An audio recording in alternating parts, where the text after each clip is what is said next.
The King's Troop of the Royal Horse Artillery were formed in 1946 when King George VI said he wanted to hang on to some of those elements of the Royal Artillery that used to pull gun carriages by horse. Everything was turning mechanised at the end of the Second World War.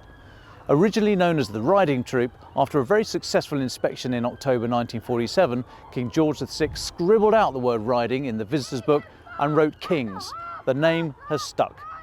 Queen Elizabeth II kept the name the King's Troop throughout her reign in honour of her father. We normally see the King's Troop for such events as state visits, the state opening of Parliament or royal anniversaries. However, they're going to be used on the Coronation on May the 6th, and for that reason a number of new recruits to the troop have been passing out on their final parade. If they don't pass off the square today on their horses, they might not take part in the coronation. What's going to happen on the day that has not been seen for decades? So the coronation is going to be very different to our typical gun salutes. Typically we'll fire each gun individually, so it'll be a sequence of gun number 1, 2, 3, 4, 5, 6. However, because the coronation is such a special occasion, we're going to fire all 6 guns at once.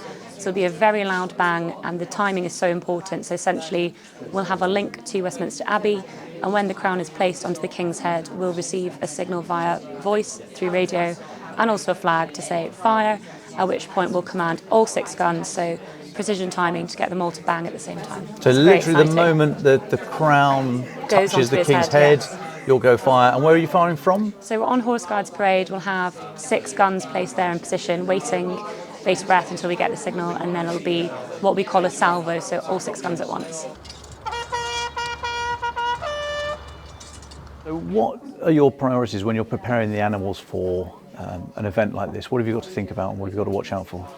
So, well, from my perspective, I've got a lot of things to think about. I need to make sure all the horses are sound and as comfortable and as fit as possible. I also need to make sure they're in their best body condition and that their general condition and that their welfare and their psychological condition is also sort of at the peak when we're going into these big events. We're lucky that we can fire the guns here sometimes. So with that, we just do it in a controlled environment. You make sure that you've got people on the ground standing near to the horses so that when the guns go off that they've got the reassurance there to let them know that it's okay, and that also they've got sensible older horses who are very used to and not going to respond to the guns nearby as well. And then in terms of the bands and things like that, because that's much more unusual for us and our horses, that we've had again bands come in and play so that we can sort of do the desensitization and exposure in a really controlled and careful manner. Behind us on the day we're going to have a pipes and drums band, so horses don't tend to like pipes and drums behind them as a standard, so we need to make sure they've been exposed to that before the real thing.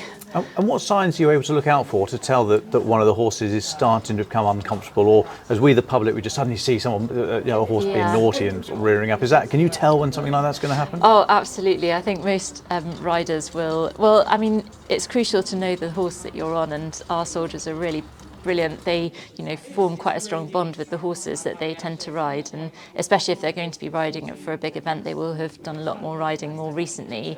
But you can tend to sort of feel the horse go a bit more tense. You look at things like where their ears are pointing to tell you sort of what they're looking at. Their tail might go up, or they might start sort of jogging or something like that. So a lot of things you can tell on board, and you can sort of start anticipating by giving them a nice scratch on the neck if you've got a spare hand and you're not holding a sword or something like that to try and sort of settle them down. But also a key thing is being calm in yourself, because they feed a lot off our own energy as well. Now, while the uniforms might look better suited to the parade ground, they actually have a very practical purpose. The uniform is lined with pigskin, which was used to stop the slash of a sword getting through to the rider. The collars are high around the neck to protect against blows from the side, and the busby caps can be used for feed or water for the horses.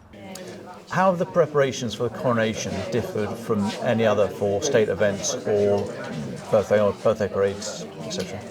So the preparations for this are a bit more detailed. It's quite a lot of pressure on some very young people some of whom have only been with us about 6 months, so they've had sort of an accelerated training programme, if you like.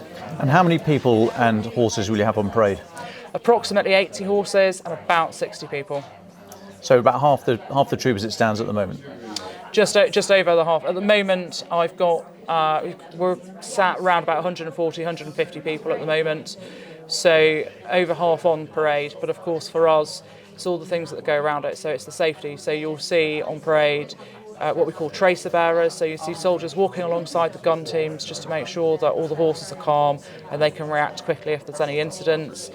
You'll see, because of the guns, when we fire the gun salute, we have ammunition parties, we have armourers, vets, farriers, everybody on the ground just to make sure everything's as safe as it possibly can be.